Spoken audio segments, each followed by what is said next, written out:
Everyone, this is part 2 అన్నమాట. నేనైతే మా గుడి దగ్గరికి అయితే వెళ్తున్నాను. నా గుడి ఎలా ఉంటుందో నాకైతే తెలియదు కూడా. అండ్ ఇంకొకటి ఏంటిదంటే నేనైతే ఎవరి బండి మీద వెళ్తున్నాను డౌట్ రావచ్చు. నేనైతే మా మమ్మీ బండి మీద వెళ్తున్నాను. అండ్ ఇంకొకటి ఏంటి అంటే ఆ గుడి ఎలా ఉంటుందో కూడా నాకైతే తెలియదు. And it's amazing. ఈ గుడి అయితే ఇంత బాగుందో కలర్ఫుల్గా. అండ్ ఇంకా తిని వచ్చేసి మా మమ్మీ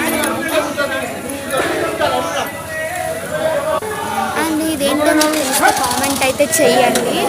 అండ్ ఇంకా అన్నస్వామి కొబ్బరికాయ కొడుతుంటే మా మామయ్య కూడా కొబ్బరికాయ అయితే కొట్టేస్తున్నాడు. సరే, ఇవే అన్నమాట స్వాములందరూ కొట్టినవి. మా మామ ఒక ఇస్తరాకులో బియ్యం వేసి ఒక స్వామిజీ వచ్చేసేసి ఒక కవర్ టైప్లో ఏదో పెట్టాడు. ఒక కొబ్బరికాయ ఇంకొక స్వామి వచ్చేసి ఒక కొబ్బరికాయ. వెయిట్ ఫర్ నెక్స్ట్ పార్ట్ 3 అనమాట. Bye guys, thank you for watching.